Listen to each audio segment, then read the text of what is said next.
പിതാവിൻ്റെയും പുത്രൻ്റെയും പരിശുദ്ധാത്മാവിൻ്റെയും നാമത്തിൽ ആമേൻ. എൻ്റെ പ്രിയപ്പെട്ടവരെ, നവംബർ 6-ാം തീയതി വ്യാഴാഴ്ച, അമ്മേ പരിശുദ്ധ അമ്മേ, അമ്മേ പരിശുദ്ധമേ, ദൈവമാതാവേ, കൃപാസനത്തിലൂടെ ഞങ്ങൾക്കും ഞങ്ങളുടെ ദേശത്തിനും അമ്മ മധ്യസ്ഥം തേടി തന്ന എല്ലാ അനുഗ്രഹങ്ങൾക്കും കൃപകൾക്കും ഞങ്ങളിപ്പോൾ ഹൃദയം നിറഞ്ഞ നന്ദി പറയുന്നു. അമ്മേ പരിശുദ്ധമേ, ദൈവമാതാവേ, 2004 ഡിസംബർ 7-ാം തീയതി ഉച്ചകഴിഞ്ഞ് 2:30 കൃപാസനത്തിൽ സംഭവിച്ച അമ്മയുടെ പ്രത്യക്ഷപ്പെടലിനെക്കുറിച്ച് തിരുസഭയ്ക്ക് സമർപ്പിച്ചിരിക്കുന്ന പഠനരേഖകളുടെ മേൽ സഭാത്മകമായ പഠനം ആരംഭിക്കുവാൻ ഞങ്ങൾ പ്രാർത്ഥിക്കുന്നു. അമ്മേ പരിശുദ്ധമേ, ഭൂസ്വർലോകങ്ങളുടെ രാജ്ഞിയായ അങ്ങേയ്ക്ക് ഭൗമസംരക്ഷണത്തിനായി പ്രപഞ്ചപ്രകൃതിയെ തന്നെ തിരുസഭ പ്രതിഷ്ഠിക്കുവാൻ ഈ പ്രത്യക്ഷീകരണം വഴി ഇടയാക്കണമേ. പരിശുദ്ധമേ, ജപമാല മാതാവേ, സകല കൃപാസനം പ്രാർത്ഥനയോടും ചേർത്ത് ഞങ്ങളിപ്പോൾ പ്രാർത്ഥിക്കുന്ന ഈ കുടുംബത്തിന്റെ പ്രത്യേക നിയോഗം പറ മക്കളെ.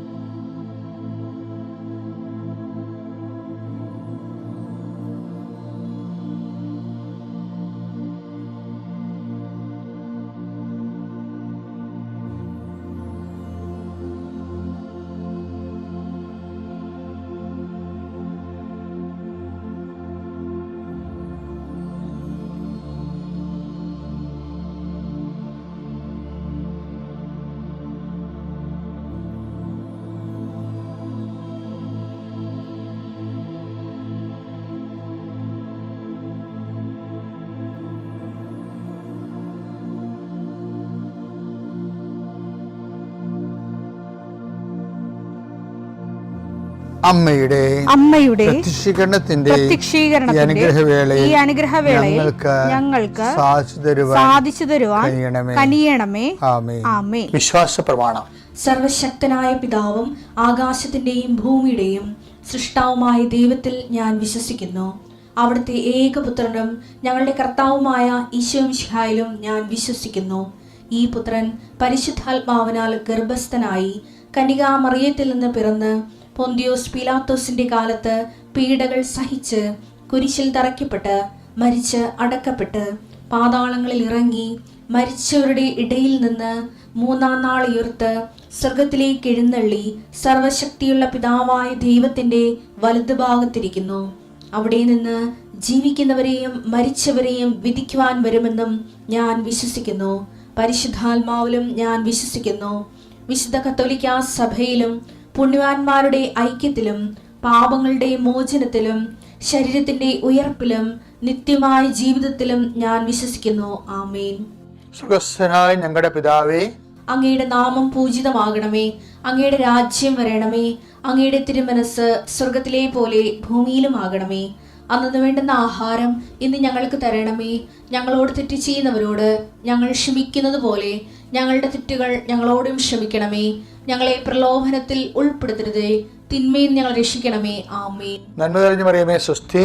കർത്താവ് അങ്ങയുടെ കൂടെ സ്ത്രീകളിൽ അങ്ങ് അനുഗ്രഹിക്കപ്പെട്ടവളാകുന്നു. അങ്ങയുടെ ഉദരത്തിൻ ഫലമായി ഈശോ അനുഗ്രഹിക്കപ്പെട്ടവനാകുന്നു. പരിശുദ്ധ മറിയമേ, തമ്പുരാന്റെ അമ്മേ, പാപികളായ ഞങ്ങൾക്ക് വേണ്ടി ഇപ്പോഴും ഞങ്ങളുടെ മരണസമയത്തും തമ്പുരാനോട് അപേക്ഷിക്കണമേ. ആമേൻ. കർത്താവ് നിന്റെ ഉന്നതമായ നാമത്തിന് സ്വസ്ഥം ചെയ്യുന്നു. ഇന്നത്തെ ദിവസം നിന്റെ തിരുമുറുവാളുന്ന വലതുകരം അങ്ങയുടെ മക്കളുടെ മേൽ വെക്കണമെന്ന് പ്രാർത്ഥിക്കുന്നു.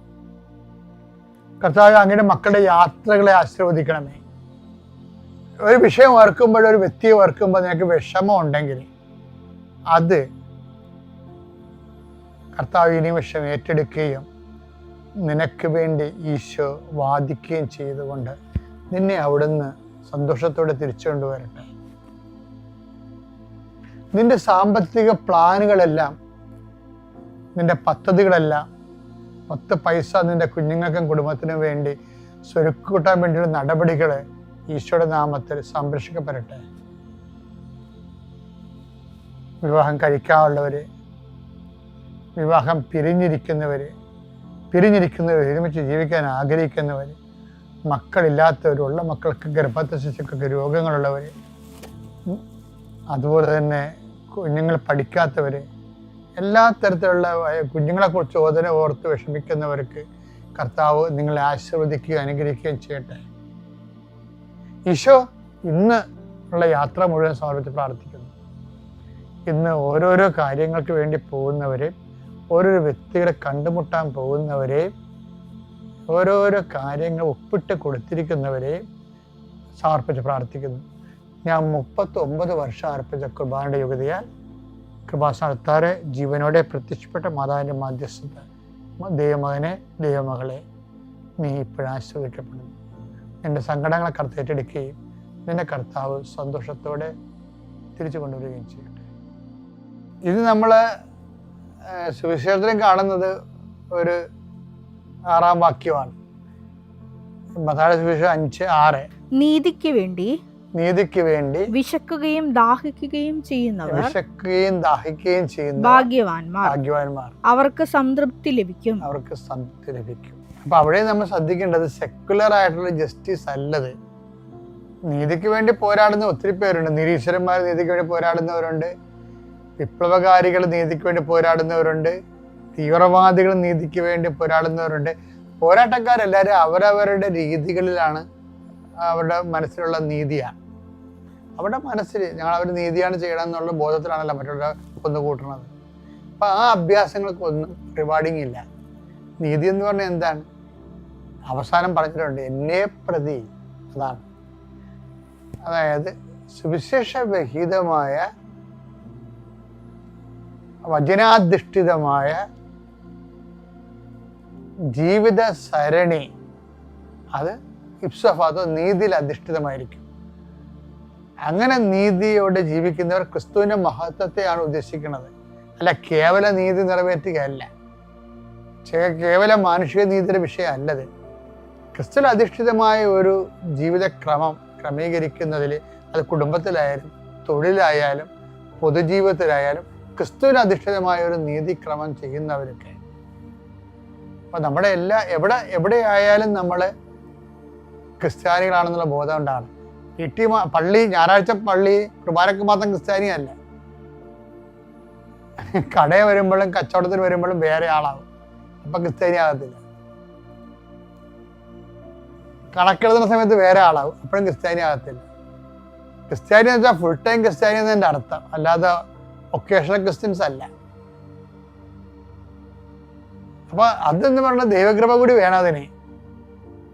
നിങ്ങൾ കാര്യങ്ങളൊക്കെ നടന്നു എന്ന് പറഞ്ഞുകൊണ്ട് ക്രിസ്തു നിങ്ങളുടെ കയ്യിൽ ഉണ്ടാകണമെന്ന് ഒരു നിർബന്ധം, ക്രിസ്തുവിൽ അധിഷ്ഠിത ജീവിതമാണെന്ന് നിർബന്ധമില്ല. അതുകൊണ്ട് എല്ലാ സമയത്തും ഫുൾ ടൈമേഴ്സാണ് നമ്മൾ ക്രിസ്തുവിൽ. ഇപ്പം ചില സംഘടനക്കാരൊക്കെ ഫുൾ ടൈമർ എന്ന് പറഞ്ഞുകൊണ്ട് ഒരു കൊല്ലം കർത്താവിന് കൊടുക്കത്തില്ലേ.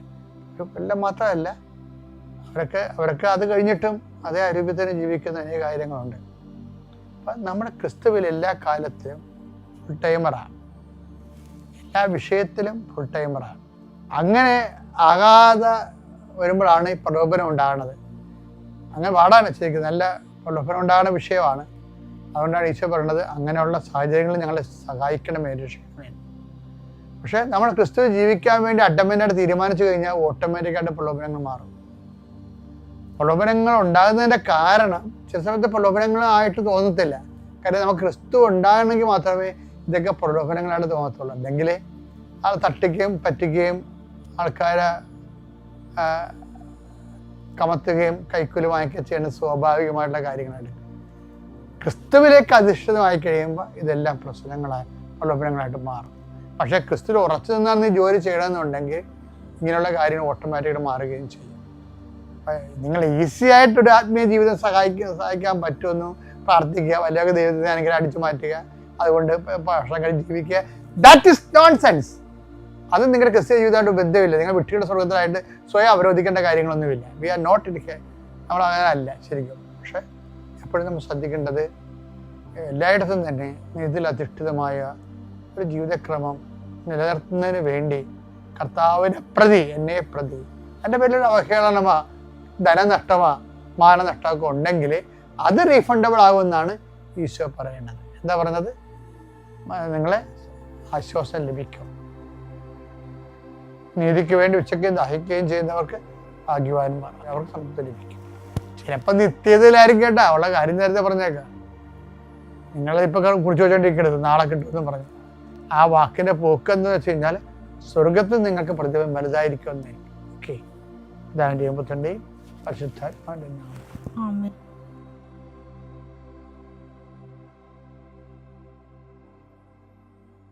അത്യപൂർവ ദൈവാനുഭവങ്ങൾ ഇനി നിങ്ങൾക്കും സ്വന്തം. ഈ യൂട്യൂബ് ചാനൽ ഇതുവരെ സബ്സ്ക്രൈബ് ചെയ്തിട്ടില്ലെങ്കിൽ ഇപ്പോൾ തന്നെ സബ്സ്ക്രൈബ് ചെയ്യുക. ഈ വീഡിയോ ഇപ്പോൾ തന്നെ നിങ്ങളുടെ സുഹൃത്തുക്കൾക്ക് ഷെയർ ചെയ്തുകൊണ്ട് കർത്താവിന്റെ പ്രേക്ഷിതരാകുക.